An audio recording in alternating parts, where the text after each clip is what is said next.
हम सभी जानते हैं कि जब जुपिटर कर्क राशि में गोचर करते हैं तो वो उच्च के हो जाते हैं। जुपिटर की जो राशियां हैं वो हैं धनु और मीन। और धनु और मीन इनकी स्वराशि होने के बावजूद भी जो उच्चता इन्हें मिली है वो कर्क राशि में मिली है। तो यही देवगुरु बृहस्पति शुभता लेकर अच्छे परिणाम लेके हम सभी के लिए आए हुए हैं। 18 अक्टूबर से लगभग नवंबर एंड तक या दिसंबर के पहले हफ्ते तक आप मान सकते हैं कि ये जो है कर्क राशि में गोचर करते रहेंगे। उसके बाद फिर से ये वक्री होंगे, फिर से मिथुन राशि में आएंगे और फिर जून 2026 तक वो मिथुन राशि में ही रहेंगे। तो इस शुभ ग्रह का जो गोचर है हम सभी के लिए अच्छे परिणाम लेकर आया है। क्या क्या परिणाम लेकर आया है, किस राशि के किस लग्न के लोगों के लिए किस प्रकार का प्रभाव डालेगा, इन सबको हमें समझने के लिए इस वीडियो को अंत तक देखना पड़ेगा। अपनी राशि को देखिए। आप सभी जानते हैं कि राशि किसे कहते हैं, लग्न किसे कहते हैं, यह मुझे अब अलग से बताने की ज़रूरत नहीं है। तो हम सबसे पहले देखते हैं कि मेष राशि के लिए देवगुरु बृहस्पति किस तरीके के परिणाम लेकर आए हैं। इसके पहले मैं एक छोटी सी चीज़ और बताना चाहूँगी कि जब भी हम गोचर देखते हैं तो जनरली यह कन्फ्यूज़न सबके मन में होता है कि उसे लग्न से देखें या चंद्र कुंडली से देखें। तो देखिए, लग्न जो होता है हमारे जीवन में जो घटनाएं घट रही है, रियल इवेंट्स, इसको शो करता है। और जो चंद्रमा है हमारी मन की स्थिति को, हमारी इमोशनल जो स्टेट ऑफ माइंड है उसको शो करता है। तो यदि हम जीवन की वास्तविक घटनाओं के बारे में जानना चाहते हैं, किसी भी ग्रह का ट्रांजिट है तो आप लग्न कुंडली उठाइए। लेकिन यदि आप जानना चाहते हैं कि यह जो ट्रांजिट है चाहे गुरु का हो चाहे शनि का हो, ये हमारे मन पे किस प्रकार का प्रभाव डालेगा, हमारा स्टेट ऑफ माइंड कैसे वेरी करेगा, यह सब आप पता लगाना चाहते हैं तो चंद्र कुंडली का उपयोग कीजिए। वैसे मैं आपको बता दूं कि गुरु का जो गोचर होता है वह पहला, दूसरा, पांचवा, नौवा और 11वां इन हाउसेस से जब होता है, चाहे चंद्र कुंडली से हो चाहे लग्न कुंडली से हो, अच्छे रिजल्ट्स लेके आता है। अब सबसे पहले जानते हैं मेष राशि के बारे में या मेष लग्न के बारे में कि यह किस प्रकार का परिणाम लेकर आया है। तो देर मत कीजिए और अंत तक वीडियो को निश्चित रूप से देखिए। यदि आपने इस चैनल को अभी तक सब्सक्राइब नहीं किया है तो प्लीज़ सब्सक्राइब कीजिए, जिससे आप तक नोटिफिकेशन पहुंचेगा जब भी कोई नया वीडियो अपलोड होगा। तो मेष लग्न वाले या मेष राशि के जातकों के लिए यह जो गोचर है ये कुंडली के चौथे घर से हो रहा है। अब कुंडली का चौथा घर किन बातों को शो करता है, तो वह है हमारी घर परिवार, हमारे mother, land, property, vehicle, mental peace, इन सब चीज़ों को शो करता है। यहाँ से होने वाला यह गोचर निश्चित रूप से 4th हाउस से जुड़े हुए रिजल्ट्स में बढ़ोतरी करेगा, क्योंकि गुरु जो है वो विस्तार का कारक होते हैं। जहाँ भी बैठते हैं उस चीज़ को बढ़ा देते हैं। अब हमें पता है कि गुरु की दृष्टि जो होती है 5वीं और 9वीं होती है, 7वीं दृष्टि के अलावा। तो निश्चित रूप से इस हमारे जो गुरु महाराज है ये इनहेरिटेड प्रॉपर्टी से जुड़े हुए जो भी प्रॉब्लम्स रहेंगे उसमें भी हमें बेनिफिट देंगे। इसके अलावा किसी भी तरीके का फॉरेन ट्रैवल में कुछ अड़चनें आ रही है, या फॉरेन से कुछ पैसा अटका हुआ है, या फॉरेन कंपनी में आप काम कर रहे हो वहाँ आपका काम नहीं हो पा रहा है, तो इन सब चीज़ों में भी राहत देने का काम वो करेंगे।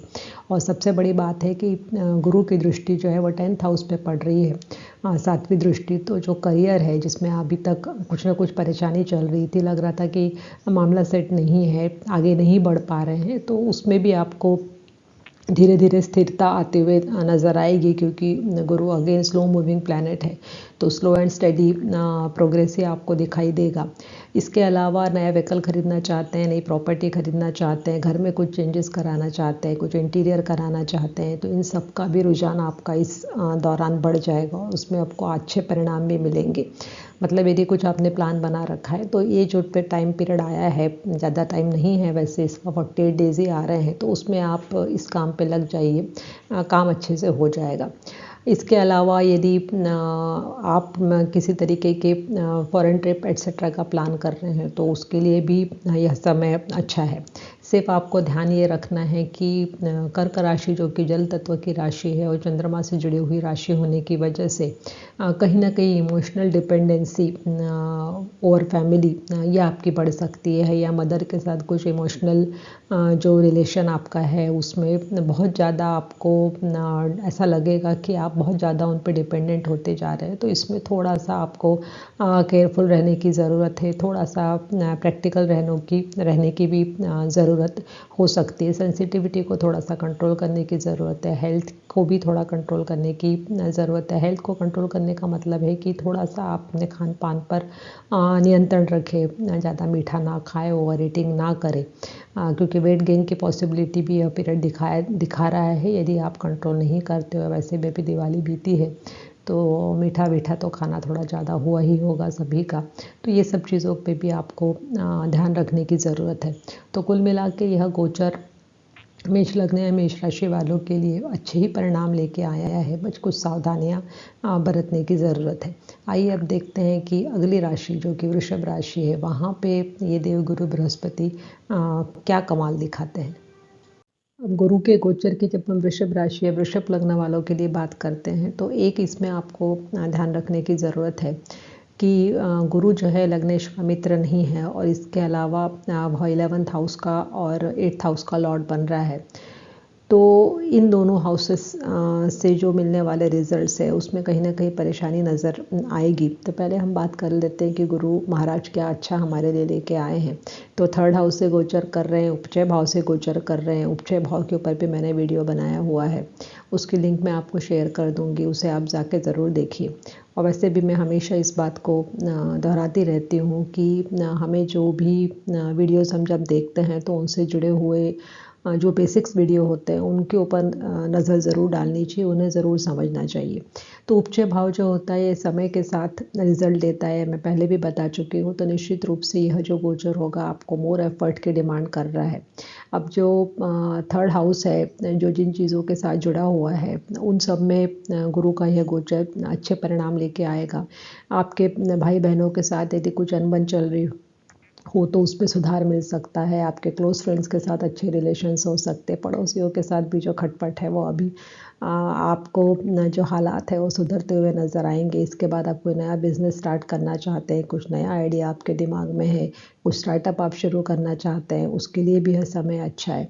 आपकी जो स्पीच होगी वो बहुत क्लियर हो जाएगी, कन्विंसिंग हो जाएगी, असर्टिव हो जाएंगी। लोग आपकी बातों को ध्यान से सुनना शुरू करेंगे। आप ज़रा अचंभे में पड़ सकते हैं कि कल तक जो लोग मेरी बात पे ध्यान नहीं देते थे आज बैठ के बड़े ध्यान से मेरी बातों को सुन रहे हैं। तो ये गुरु महाराज की कृपा है। इसके अलावा यदि हम देखेंगे तो किसी भी तरीके की जो ट्रैवल है, चाहे प्रोफेशनल हो या फिर पर्सनल हो, शॉर्ट ट्रैवल्स ये होने के चांसेस आपके इस पीरियड में आपको नज़र आएंगे। अब यहाँ पे गुरु महाराज की दृष्टि 3 जगह पड़ रही है। एक तो 7th हाउस पे पड़ रही है, तो आप पार्टनरशिप से जुड़ा हुआ कोई काम करना चाहते हैं, उसमें आपको बढ़ोतरी होती हुई नज़र आएगी। लाइफ पार्टनर के साथ आपके रिलेशंस बहुत अच्छे होंगे। 11th हाउस पे पड़ने वाली जो दृष्टि है वो आपके लाभ को बढ़ा रही है, सभी प्रकार के लाभ आपको मिलेंगे। अपने बड़े भाई बहनों के साथ यदि आपको किसी प्रकार की सहायता की ज़रूरत है उनसे तो वो भी आपको मिलेगा। नेटवर्किंग में आपको फ़ायदा होगा, फ्रेंड सर्कल के थ्रू आपको फ़ायदा होता हुआ नज़र आता है। इसके अलावा आप जो इसकी एक दृष्टि और पड़ रही है वो पड़ रही है आपके भाग्य भाव के ऊपर। तो भाग्य का साथ भी गुरु महाराज यहाँ पर आपको देंगे। अब जैसे कि मैंने बताया कि ये 8th हाउस के भी लॉर्ड बन रहे हैं और 11th हाउस के लॉर्ड भी, 11th हाउस भी उपचय भाव है। तो स्लो एंड स्टेडी प्रोग्रेस ही आपको मिलेगा, तुरंत ही आपको रिजल्ट्स मिलने शुरू नहीं होंगे। मोर एफर्ट की डिमांड यह ट्रांजिट आपसे कर रहा है। इसके अलावा 8th हाउस से जुड़े हुए रिजल्ट्स में भी आपको जो है थोड़ा परेशानी हो सकती है कि सडन आपको किसी चीज़ का गेन हो सकता है या सडन किसी चीज़ का लॉस भी हो सकता है। कुछ ट्रांसफॉर्मेशन टाइप का अनुभव आपको आएगा। तो इसके लिए मेरी सलाह यही रहेगी कि आप जो भी फाइनेंशियल मैनेजमेंट कर रहे हैं उसमें ज़्यादा रिस्क ना उठाएं, सोच समझ के ही काम करें। पार्टनरशिप में बिजनेस कर रहे हैं तो वहाँ पर भी जो है थोड़ा सा केयरफुल रहे किसी भी डॉक्यूमेंट में साइन करने से पहले, या फाइनेंस से जुड़े हुआ कोई भी आप डील कर रहे हैं उसमें आप थोड़ा सा केयरफुल रहने की आपको ज़रूरत है। मानसिक स्थिति को संभालने की भी ज़रूरत है, ओवर एग्जर्शन मत कीजिए, थोड़ा सा खुद के ऊपर भी ध्यान दीजिए। तो कुल मिला के यदि वृषभ राशि वाले लोग इन सारी चीज़ों की सावधानी रखते हैं कि ओवर एक्सर्शन नहीं कर रहे हैं, रेस्ट प्रॉपर ले रहे हैं, अपने मेंटल स्टेट को संभाल के रख रहे हैं, ओवर थिंकिंग से बच रहे हैं, रिस्की इन्वेस्टमेंट नहीं कर रहे हैं, किसी भी फाइनेंशियल एडवाइस के लिए किसी के ऊपर ओवर ट्रस्ट नहीं कर रहे हैं, तो यह गोचर बाकी सभी दृष्टि से फ़ायदेमंद होगा। अगली राशि हो गई मिथुन राशि। तो मिथुन राशि में मिथुन राशि के जातकों के लिए जब गुरु का गोचर होता है कर्क राशि से, तो वो दूसरे भाव से होता है। अब दूसरा भाव जो है वो वाणी के लिए है, हमारी फूड हैबिट्स के लिए, फैमिली के लिए है, एसेट्स के लिए है। तो निश्चित रूप से यहाँ से गुरु का गोचर इन सभी चीज़ों में वृद्धि करेगा। फैमिली एक्सपेंशन के लिए अच्छा समय है, फैमिली वैल्यूज़ के लिए अच्छा समय है, फाइनेंस के लिए, इन्वेस्टमेंट के हिसाब से बहुत अच्छा समय है। इस दौरान बचत बढ़ेगी, धन के स्रोत बढ़ेंगे। यदि आप कोई लॉन्ग टर्म गोल सेट करना चाहते हैं तो कर सकते हैं। इसके बाद यदि हम फैमिली के बारे में बात करते हैं तो फैमिली के लिए अटैचमेंट जो होगा वो नेटिव का निश्चित रूप से बढ़ेगा। इमोशनल डिपेंडेंसी फैमिली मेम्बर्स पे बढ़ेगी। करियर के हिसाब से भी यह गोचर बहुत अच्छा है। करियर के नए एक्सपांशन होने के चांसेस है, करियर में चेंजेस होने के चांसेस है। इसके अलावा जो भी कॉन्फ्लिक्ट्स वर्क प्लेस पे यदि चल रहे हो किसी के साथ, तो उसमें भी रिलीफ मिलने के आसार इस दौरान नज़र आ रहे हैं। लेकिन हमें इस ध्यान रखना होगा इस राशि के जातकों को, वो है हेल्थ को लेके, उन्हें लीवर से जुड़े हुए कुछ समस्या होने की संभावना है। तो खान पान के ऊपर थोड़ा नियंत्रण रखें, वाणी पे नियंत्रण रखना ज़रूरी होता है, क्योंकि गुरु जो है कभी कभी अहंकार की भावना को भी बढ़ाने का काम करता है। तो ज़रा सोच समझ कर बोले तो अच्छा रहेगा। तो कुल मिला के यदि हम देखेंगे तो करियर अपलिफ्टमेंट और फाइनेंस के हिसाब से, फैमिली वैल्यूज़ के हिसाब से गुरु का यह गोचर मिथुन राशि के जातकों के लिए अच्छा समय लेकर आ रहा है। बस हेल्थ के लिए ध्यान रखने की ज़रूरत है। अब अगली राशि देखते हैं, वो है कर्क राशि। अब बात करते हैं कर्क राशि की। तो कर्क राशि में ही गुरु का गोचर हो रहा है, तो निश्चित रूप से कर्क राशि के जातकों के आत्मसम्मान में वृद्धि होगी। वो काफ़ी आध्यात्मिक हो जाएंगे, आकर्षण उनके व्यक्तित्व में बढ़ जाएगा, लोग इनकी बातों को महत्व देना शुरू करेंगे, समाज में एक सम्मान और पहचान बढ़ेगी। अब यहाँ से गुरु की दृष्टि पड़ रही है 7th हाउस पे, 5th हाउस पे और 9th हाउस पे। तो संतान संबंधित कुछ परेशानी है, शिक्षा संबंधित कुछ परेशानी है, तो वहाँ पर भी अच्छे लाभ होने के चांसेस है। नए अवसरों के द्वार खुलेंगे, कोई ना कोई बिजनेस का विस्तार हो सकता है, नई नौकरी मिल सकती है। इसके बाद यदि हम देवगिरी बृहस्पति की बात करते हैं 7th हाउस से रिलेटेड, तो जो आप इच्छुक है विवाह के लिए, उनके विवाह जमने के चांसेस इस दौरान अच्छे हैं। और मैरिड लाइफ में भी लोगों को रिलेशनशिप में काफ़ी सुधार होता हुआ दिखाई देगा, यदि किसी तरीके की कोई परेशानी है तो। इसके अलावा बिजनेस एट्सेट्रा में यदि पार्टनरशिप में कुछ काम करना चाहते हैं तो वो भी कर सकते हैं, यह समय अच्छा है। इसके बाद प्रतियोगी परीक्षाओं के लिए बच्चों के लिए यह समय अच्छा है, स्टूडेंट्स को इसमें सफलता मिलने की संभावना है। बस थोड़ा ध्यान रखने की ज़रूरत है, वो है कर्क राशि के जातकों को कि मन में थोड़ा उतार चढ़ाव आ सकता है, क्योंकि चंद्रमा पर से गुरु का गोचर होगा तो भावनात्मक उद्वेग बढ़ने की संभावना है। तो अपने मानसिक स्थिति को संभालने की कोशिश करें। तो उसके लिए प्राणायाम एट्सेट्रा जो टेक्निक्स हैं, मेडिटेशन, वो सब आप कर सकते हैं, उससे आपका मन स्थिर रहेगा। अहंकार बढ़ने की संभावना है, इसलिए अपने अहंकार को कंट्रोल करने की कोशिश करें। मैं ही हूँ और मैं ही सब ठीक कर सकता हूँ, मैं ही सही हूँ, यह भावना कर्क राशि के जातकों में इस दौरान देखने को मिलेगी। तो विनम्र रहे, उतना ही आपको इसमें फ़ायदा होगा। तो कुल मिला के जीवन की नई शुरुआत होगी, उन्नति होगी, उसके बाद रिकॉग्नाइजेशन आपको मिलेगा, लेकिन जिम्मेदारियां भी बढ़ेंगी और भावनात्मक संवेदनशीलता भी बढ़ेगी। उसको संभालने की कर्क राशि के जातकों को ज़रूरत है। अब बात करें सिंह राशि की। अब हम बात करते हैं सिंह राशि की। तो सिंह राशि में ये गुरु का ये जो गोचर हो रहा है, ये 12वें घर से हो रहा है। तो 12वां घर जो है ये आप सभी जानते हैं कि फॉरेन ट्रैवल को, आइसोलेशन को रिप्रेजेंट करता है, हमारे नींद को रिप्रेजेंट करता है, सपनों को रिप्रेजेंट करता है। इसके अलावा यदि हम 12th हाउस की बात करते हैं तो चैरिटेबल वर्क को भी यह शो करता है।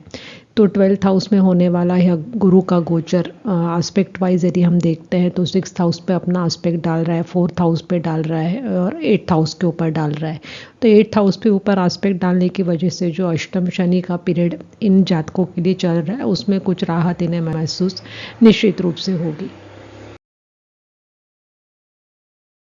चूँकि यह गोचर 12th हाउस से हो रहा है तो फॉरेन रिलेटेड जो कोई भी मैटर्स इनके लाइफ में चल रहे होंगे उन सभी में इन्हें काफ़ी अच्छा इम्प्रूवमेंट होते हुए नज़र आएगा। जैसे कोई बाहर पढ़ने जाना चाहते हैं या जॉब के सिलसिले में जाने चाहते हैं, उन सब के लिए ये समय बहुत अच्छा है। सिंह राशि के जातकों के लिए एक सलाह मैं देना चाहूँगी कि उन्हें अपनी अंदर की आवाज़ को भी सुनने की ज़रूरत है, इंट्रोस्पेक्शन की ज़रूरत है, क्योंकि ये बहुत अच्छा पीरियड आया हुआ है कि वो आउटर वर्ल्ड से इनर वर्ल्ड की तरफ मुड़े, अपने अंदर झांके और खुद का एनालिसिस करके एक डीप इमोशनल स्ट्रेंथ को निर्माण करे। और जो डिपेंडेंसी लोगों के ऊपर इनकी थी इमोशनल पॉइंट ऑफ व्यू से, उनमें भी इन्हें काफ़ी जो राहत है वो मिलते हुए महसूस होगी। इसके बाद आध्यात्मिक उन्नति के लिए भी यह समय बहुत अच्छा है, सकारात्मक ऊर्जा इन्हें महसूस होगी। 6th हाउस के ऊपर गुरु की दृष्टि पड़ रही है, उस वजह से हेल्थ रिलेटेड यदि कोई इश्यूज इनके चल रहे थे पहले तो उसमें भी इन्हें राहत महसूस होगी। वर्क प्लेस के ऊपर यदि कोई कॉन्फ्लिक्ट चल रहे थे अपने कलीग्स के साथ या अपने से सीनियर्स के साथ, वो भी रिजॉल्व होते हुए नज़र आएंगे। वैसे ये जो ट्रांजिट है ये बहुत कम समय के लिए हो रहा है, क्योंकि गुरु की अतिचारी गति की वजह से मिथुन राशि से कर्क राशि में इनका गोचर हुआ है, तो लॉन्ग लास्टिंग इफ़ेक्ट्स इसके नहीं रहेंगे। फिर भी जो हमें गोल्डन विंडो मिली है उसके हम ज़्यादा से ज़्यादा बेनिफिट्स ले पाए, इसके लिए हमें तैयार रहने की ज़रूरत है। जिस भी राशि के लिए जिस तरीके के आउटकम्स बताए गए हैं, जो पोटेंशियल चैलेंजेस बताए हैं, उन्हें ध्यान रखने की ज़रूरत होगी। इसके बाद यदि हम बजट्स और फाइनेंशियल स्टेबिलिटी की बात करते हैं इस राशि के जातकों के लिए, तो उसमें थोड़ी सी इन्हें परेशानी आ सकती है। माइंडफुल डिसीजंस लेने की ज़रूरत है, खर्चे बढ़ने की संभावना है, तो सोच समझ कर ही निवेश करें, सोच समझ कर ही अपने खर्चे करें, ऐसे सलाह मैं दूंगी। जुपिटर का एस्पेक्ट 4th हाउस के ऊपर भी पड़ रहा है, तो घर से, लैंड प्रॉपर्टी और होम एनवायरनमेंट से बहुत अच्छे रिजल्ट्स मिलने की इन्हें उम्मीद है। एक स्टेबिलिटी इन्हें महसूस होगी, पीस ऑफ माइंड भी इन्हें महसूस होगा ये जो पर्टिकुलर टाइम पीरियड जब गुरु जो है कर्क राशि में गोचर कर रहे हैं।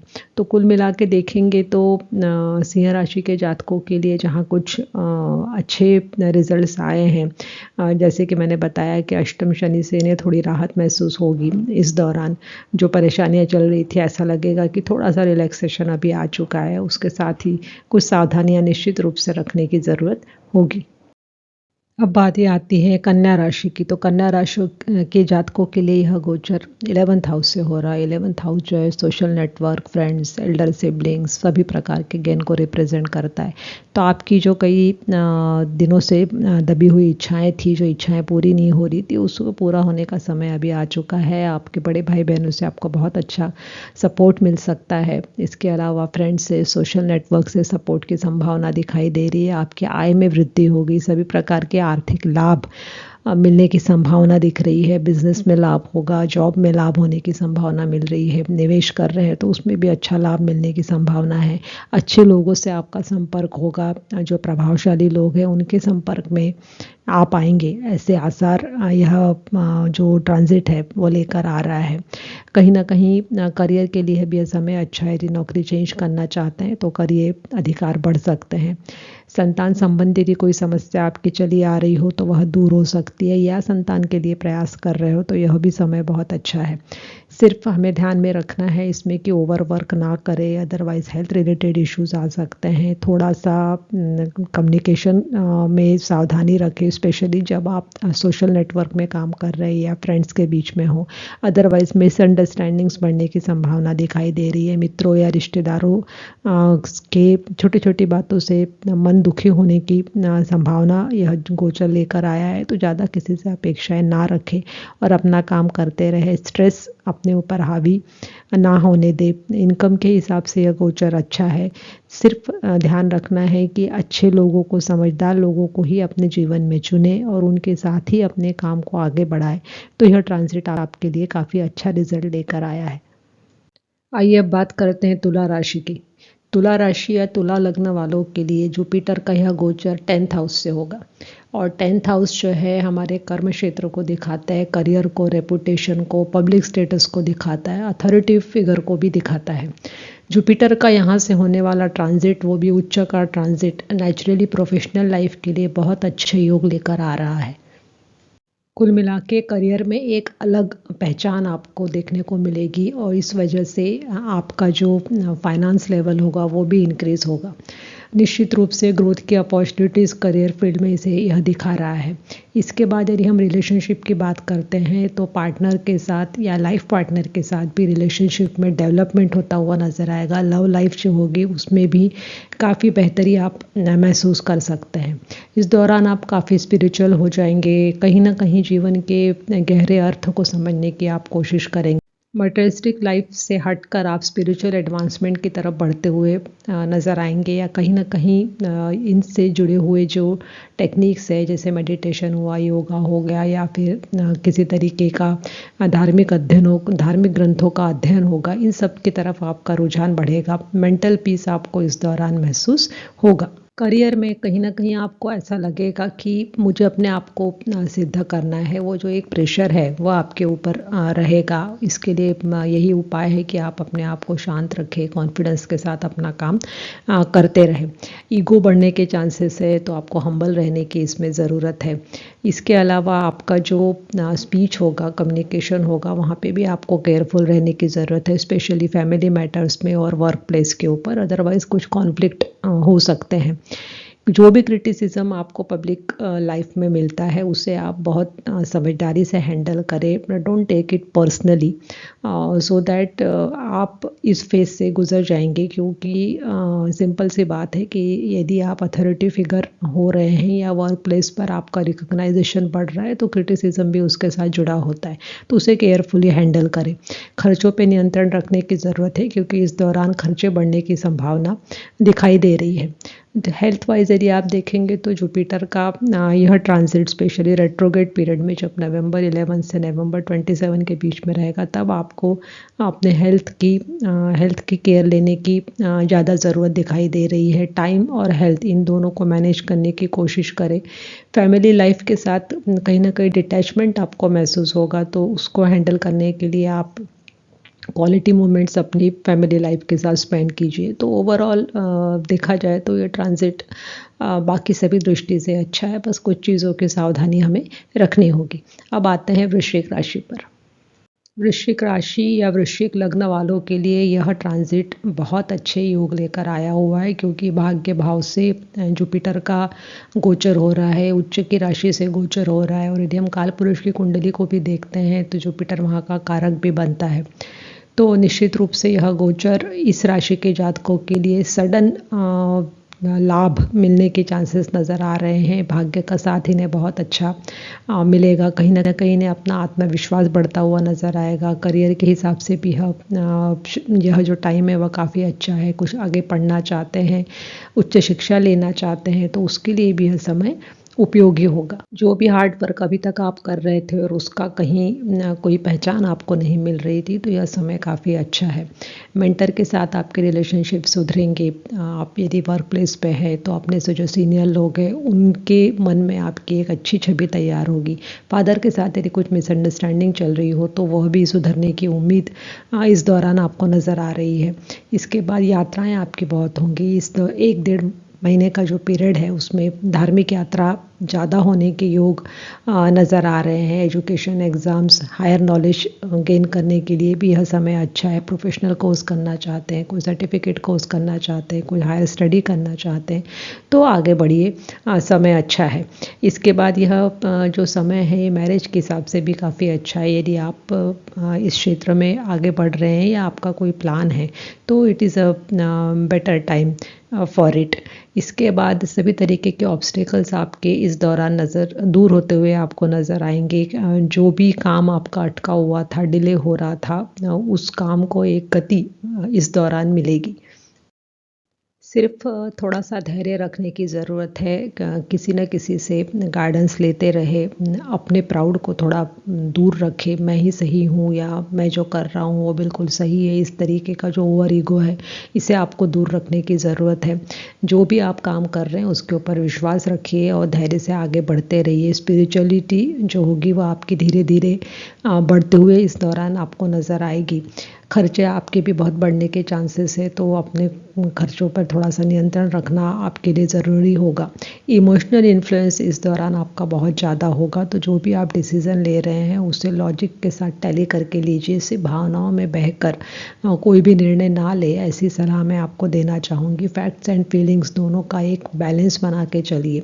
तो यह जो ट्रांजिट है ये आपके लिए बहुत अच्छी अपॉर्चुनिटीज़ लेके आया है और ये नोटिसेबल अपॉर्चुनिटीज़ आपको नज़र आएंगी। अचानक आपको लगेगा कि आपके भाग्य ने सारे दरवाजे खोल दिए और आपको सब तरफ से लाभ होता हुआ दिखाई दे रहा है। बस थोड़ी सी सावधानी की ज़रूरत है। अब बात करते हैं हम धनु राशि की। अब धनु राशि की यदि बात करते हैं तो जुपिटर जो है वो खुद लग्नेश यहाँ पर बन रहा है और इसका गोचर हो रहा है 8th हाउस से। 8th हाउस से गोचर होते हुए दृष्टि वाइज यदि हम जुपिटर की देखेंगे तो 2nd हाउस, 4th हाउस और 12th हाउस के ऊपर अपना एस्पेक्ट जुपिटर डाल रहा है। तो अब देखते हैं कि ये क्या क्या अच्छे आउटकम्स लेके आया हुआ है। धनु राशि के लिए 8th हाउस से होने वाला यह ट्रांजिट ट्रांसफॉर्मेशन फेज लेकर आ रहा है। इसके अलावा इस समय में इन जातकों का जो रुझान होगा वो astrology, occult science, mystical subject, research oriented work की तरफ बढ़ता हुआ नजर आएगा। कुल मिला के यह ट्रांजिट बहुत ज़्यादा लाभ नहीं दिलवाएगा, लेकिन इनहेरिटेड प्रॉपर्टी से जुड़े हुए यदि कोई इशू है, हिडन सोर्स ऑफ इनकम यदि कुछ है तो वहाँ आपको फ़ायदा दिख सकता है। इंश्योरेंस एट्सेट्रा से आपको लाभ मिलने के चांसेस इस दौरान नज़र आ रहे हैं। हेल्थ के हिसाब से देखेंगे तो ये फ्लक्चुएटिंग पीरियड है। कुछ ना कुछ up downs health related issues में देखने को मिल सकते हैं। इसके अलावा करियर के क्षेत्र में आपको अचानक चेंज होता हुआ दिखेगा। या तो आपका वर्क प्लेस चेंज हो सकता है या आप किसी एक जगह से दूसरी जगह शिफ्ट हो सकते हैं कि कहीं ना कहीं आगे आने वाले समय के लिए यह एक अच्छा संकेत है। जो लोग करियर बनाना चाहते हैं वो healing area, psychology, research etcetera इन क्षेत्रों में यदि करियर बनाना चाहे इस पीरियड के दौरान तो उन्हें सफलता मिलने के चांसेस दिख रहे हैं। मुख्य रूप से यह जो पीरियड है ये जॉइंट वेंचर के लिए बहुत अच्छा है, लेकिन इसमें भी केयरफुल रहने की ज़रूरत है क्योंकि 8th हाउस से होने वाला ट्रांजिट सडन इवेंट्स को शो करता है। तो थोड़ा केयरफुल रहे, खुद का इंट्रोस्पेक्शन करते रहे। कोई भी निर्णय लेने से पहले सोच समझ के आत्मचिंतन करके निर्णय ले। क्विक रिजल्ट्स के पीछे ना भागे। किसी भी प्रकार का निवेश करने से पहले सारी चीज़ों की अच्छे से जांच पड़ताल कर ले। जोखिम भरे निवेश ना करें, ऐसी मैं यहाँ पे आपको सलाह दूंगी। थोड़ा धैर्य बनाए रखें। हो सकता है कि इनिशियल पीरियड में आपको ऐसा लगे कि सारी दुनिया आपके विरोध में खड़ी है, सारे काम आपके डिले हो रहे हैं, बहुत आपको एक प्रकार से लेथार्जी महसूस होगी, कुछ ज़्यादा आगे बढ़ने की इच्छा नहीं होगी। लेकिन ऐसा आप मत करिए क्योंकि आगे आने वाला समय अच्छा होगा। उसी के लिए गुरु महाराज आपकी तैयारी करवा रहे हैं। इसके बाद हेल्थ की, जैसे मैंने बात पहले भी बताई कि पुराने हेल्थ इश्यूज उभर कर सामने आ सकते हैं, तो उसके लिए प्रॉपर मेडिकल चेकअप और ट्रीटमेंट लेते रहे। सबसे अच्छी बात इस दौरान धनु राशि वाले जातकों के लिए ये होगी कि इनका इमोशनल ट्रांसफॉर्मेशन होगा। जो भी बातें थी अंदर दबी हुई मन में, जो आपको चुभ रही थी, आपको परेशान कर रही थी, उससे आप उभर कर सामने आ जाएंगे। 8th हाउस से होने वाला यह गोचर धनु राशि वाले जातकों की आइडेंटिटी को चेंज करने की कोशिश करेगा। और यह गोचर जहाँ कुछ अप्रत्याशित परिणाम लेके आएगा, वहाँ कहीं ना कहीं अप्रत्याशित सोर्सेस से इन लोगों को मदद भी मिलने के चांसेस दिख रहे हैं। अब हम बात करते हैं मकर राशि के जातकों की। मकर राशि वालों के लिए गोचर होगा 7th हाउस से। गुरु महाराज कर्क राशि में गोचर करते हुए लग्न पे अपनी दृष्टि डालेंगे, पराक्रम भाव पे अपनी दृष्टि डालेंगे और उनकी आखिरी दृष्टि जो पड़ेगी वो पड़ेगी लाभ भाव के ऊपर। अब देखते हैं मकर राशि वालों के लिए गुरु का यह गोचर क्या परिणाम लेकर आया है। मकर राशि वाले जातकों के लिए भी यह समय अच्छा है। अविवाहित लोगों के विवाह होने की संभावना है। अपने लाइफ पार्टनर के साथ रिलेशनशिप में एक स्टेबिलिटी और इम्प्रूवमेंट होता हुआ नज़र आएगा। जो लोग पार्टनरशिप में बिजनेस कर रहे हैं उन्हें भी नए अवसर मिलते हुए नज़र आएंगे। पार्टनरशिप में यदि कुछ कॉन्फ्लिक्ट चल रहे होंगे तो उसमें भी सुधार होता हुआ नज़र आएगा। इसके बाद रिश्ते जो होंगे व्यक्तिगत या फिर प्रोफेशनल लाइफ, दोनों में ही सुधरते हुए आपको दिखाई देंगे। नए गठबंधन बन सकते हैं, नए क्लाइंट्स के साथ आपका कुछ जॉइंट वेंचर स्टार्ट हो सकता है। करियर में प्रगति के लिए भी यह गोचर बहुत अच्छा है। आपको साझेदारी में निश्चित रूप से अभी लाभ होगा, वित्तीय स्थिरता रहेगी। पैसे के मामले में जो भी आपको परेशानी अभी तक चल रही थी उसमें आपको अचानक फ्लो होता हुआ दिखाई देगा कि सोर्स ऑफ इनकम जो है वो जहाँ अटक रही थी उसमें एक स्टेबिलिटी आते हुए नज़र आएगी। यदि हम बात करते हैं अपने कॉन्फिडेंस की, तो कॉन्फिडेंस इस दौरान मकर राशि के जातकों का बहुत अच्छा हो जाएगा। उनका कम्युनिकेशन स्किल जो होगा वो भी बहुत अच्छा हो जाएगा, उसमें प्रभाव आ जाएगा। लोग उनकी बातों को सुनना पसंद करेंगे, उनकी बातों को लोग मानने लगेंगे। यह सबसे बड़ी बात है। इसके बाद यदि हम स्वास्थ्य की बात करते हैं तो हेल्थ के वाइज यह जो पीरियड है ये बहुत अच्छा है। जो भी प्रॉब्लम्स अभी तक चल रहे थे हेल्थ से जुड़े हुए वह सारे ही दूर हो जाएंगे। तो इस प्रकार हम देख रहे हैं कि मकर राशि वालों के लिए काफ़ी पॉजिटिव आउटकम लेके यह गोचर आया हुआ है। अब थोड़ा सा ध्यान रखना पड़ेगा निगेटिव पॉइंट्स की तरफ कि यह गोचर किन चीज़ों के लिए हमें पोटेंशियल चैलेंज दे रहा है या चुनौती दे रहा है। आइए देखें। मुख्य रूप से सावधानी रखने की ज़रूरत है इस राशि के जातकों को रिलेशनशिप में, चाहे वो पर्सनल रिलेशनशिप हो या प्रोफेशनल रिलेशनशिप हो। धैर्य बनाए रखें। छोटी मोटी बातों से यदि असहमति होती है तो खुलकर बात करें और प्रॉब्लम को सॉल्व करने की कोशिश करें। बहुत ज़्यादा अपेक्षा पार्टनर से आप ना रखें, यह मैं आपको सलाह दूंगी, क्योंकि Jupiter expands everything where it sits. तो हो सकता है कि आप ये कहना चाहिए कि बहुत ज़्यादा ही एक्सपेक्टेशन आपकी अपने लाइफ पार्टनर से हो सकती है या जिनके साथ आप बिजनेस कर रहे हैं उनके साथ आपकी हो सकती है। तो अपने टर्म्स और बाउंड्रीज़ को क्लियर रखें, अदरवाइज़ ये गोचर आपके लिए बहुत अच्छा है। अब हम बात करते हैं कुंभ राशि की। कुंभ राशि के लिए यह गोचर हो रहा है 6th हाउस से, और 6th हाउस से गोचर होते हुए 2nd हाउस, 12th हाउस और 10th हाउस के ऊपर गुरु महाराज अपनी दृष्टि डाल रहे हैं। लग्नेश शनि के साथ इनका समभाव होता है। 6th हाउस से होने वाला है यह गोचर, जहाँ कुछ अच्छे परिणाम लेके आया है वही कुछ चुनौतियाँ भी लेकर आया हुआ है। मुख्य रूप से करियर के बारे में यदि हम देखेंगे तो यह गोचर बहुत अच्छा है। सबऑर्डिनेट्स, आपके कलीग्स, इनसे आपको बहुत सपोर्ट मिलेगा। लेकिन एक बात है कि जो भी काम आप कर रहे हैं वो यदि आप सोचेंगे कि ओवरनाइट आपको इसका रिजल्ट्स मिल जाए तो वैसे नहीं होगा। आपको एक प्लान बनाकर काम करना होगा। और ये जुपिटर जो है ये हाउस ऑफ वर्क में बैठा है, तो आपको जो है दैनंदिन जीवन में लगातार काम करते रहने की ज़रूरत को दिखा रहा है। प्रगति और उन्नति आपकी इसमें निश्चित रूप से होगी। आपके करियर के जो भी गोल्स होंगे वो पूरे होते हुए आपको नज़र आएंगे। नई जिम्मेदारियां आप लेंगे और नई जिम्मेदारियों के लिए आपको मानसिक रूप से तैयारी करने की ज़्यादा ज़रूरत है। सेवा भावी आप रहे तो यह गोचर आपको ज़्यादा अच्छे परिणाम दे सकता है। लोगों के हेल्प करते रहे विदाउट एनी एक्सपेक्टेशन के लिए। कहीं ना कहीं आध्यात्मिक ऊर्जा जो है वो बढ़ती हुई आपको नज़र आएगी। सकारात्मक ऊर्जा आपको महसूस होगी, मानसिक शांति आपको महसूस होगी। लेकिन आपको इसके साथ यह ध्यान में रखना है कि किसी भी तरीके के ओवर कॉन्फिडेंस से आप बचे, अहंकार से आप बचे, अपनी जिम्मेदारियों को ठीक से निभाते रहे। कोई भी कर्ज ना ले। यदि आप कर्ज लेना ही है और ज़रूरत है तो बहुत सोच समझ के सही मार्गदर्शन के तहत ही कर्ज ले। ऐसी सलाह यह गोचर आपको दे रहा है। सही मार्गदर्शन मिलना इस समय आपके लिए मुश्किल हो सकता है, यह भी एक चुनौती है, लेकिन कोशिश करते रहे। डेली रूटीन में ओवरबर्डन से बचने की कोशिश करें। समय समय पर थोड़ा रेस्ट लेते रहे, हेल्थ की तरफ ध्यान देते रहे, क्योंकि जिम्मेदारियां इस दौरान आपकी निश्चित रूप से बढ़ने वाली है। और जो रूटीन होगा उसे रिजिड ना होने दे, कहीं ना कहीं फ्लेक्सिबिलिटी रहने दे। गुरु महाराज जो होते हैं वो शनि महाराज के जस्ट अपोजिट नेचर के होते हैं। शनि जहाँ डिसिप्लिन को शो करता है, स्ट्रिक्टनेस को शो करता है, गुरु जो होता है वो फ्लेक्सिबिलिटी को शो करता है। तो मेरी ये सलाह रहेगी कि वर्क प्लेस के ऊपर आपके जो सबऑर्डिनेट्स हैं या आपके जो अधिकारी हैं, कलीग्स हैं, उनके साथ थोड़ा फ्लेक्सिबल बिहेवियर न रखें। ओवर रिस्ट्रिक्शन से बचने की सलाह मैं दूंगी। अब आखिरी राशि हमारी आ रही है मीन राशि। मीन राशि के जातकों के लिए लग्नेश गुरु महाराज गोचर कर रहे हैं त्रिकोण से, और वो कर रहे हैं 5th हाउस से। 5th हाउस से होने वाला यह गोचर दृष्टि डाल रहा है लग्न के ऊपर, 11th हाउस के ऊपर और 9th हाउस के ऊपर। 5th हाउस से होने वाला यह गोचर जहां आपके लव अफेयर को और मैरिड लाइफ के हारमोनी को रिप्रेजेंट कर रहा है, वहीं संतान प्राप्ति के योग भी इस गोचर के दौरान बहुत प्रबल है। जो भी विवाहित जोड़ा इस दिशा में प्रयास कर रहा है उनके लिए यह समय काफ़ी अच्छा है।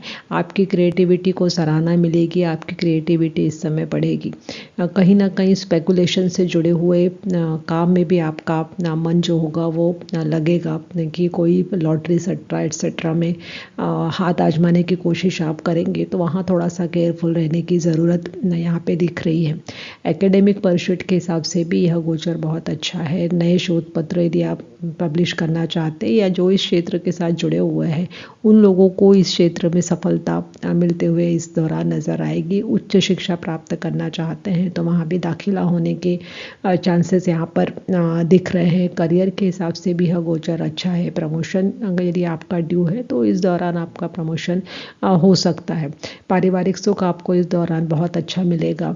सिर्फ 5th हाउस से जुड़े हुए जो भी कारकत्व होते हैं उनको केयरफुली हैंडल करने की ज़रूरत है। अति आत्मविश्वास से बचने की ज़रूरत है। रिस्क टेकिंग यदि आप कर रहे हैं किसी भी जैसे आप म्यूचुअल फंड में या शेयर मार्केट में इन्वेस्ट कर रहे हैं तो वहाँ पे करते समय थोड़ा सा प्री प्लान करके या थोड़ा फ्यूचर का अंदाज़ा लेते हुए काम करें। अदरवाइज़ कई बार ऐसा हो सकता है कि आपको थोड़ा नुकसान झेलना पड़ सकता है। तो नहीं, सही मार्गदर्शन लेने की कोशिश करें। थोड़ा सा अपनी अंतरात्मा की आवाज़ को सुनने की कोशिश करें। बाहरी दुनिया के प्रलोभनों से बचने की आप कोशिश करें। तो कुल मिला के यह गोचर आपके लिए बहुत प्रभावशाली होगा।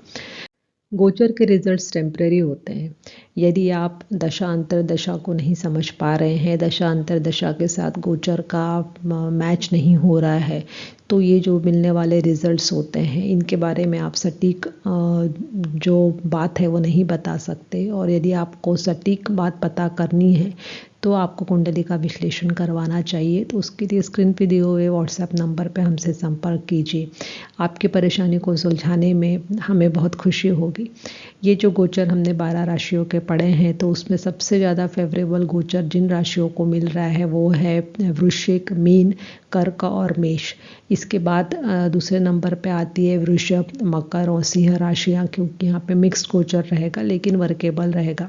और सबसे आखिरी में आता है जेमिनी मीन्स मिथुन राशि, कन्या राशि, तुला राशि, धनु राशि और कुंभ राशि।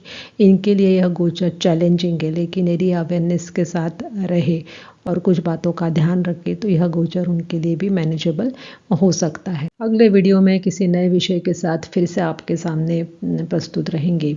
तब तक मुझे पूरी उम्मीद है कि आपने इस चैनल को ज़्यादा से ज़्यादा लोगों के बीच में शेयर किया होगा, और आपने चैनल को सब्सक्राइब नहीं किया है तो उसे प्लीज़ सब्सक्राइब कीजिएगा। धन्यवाद।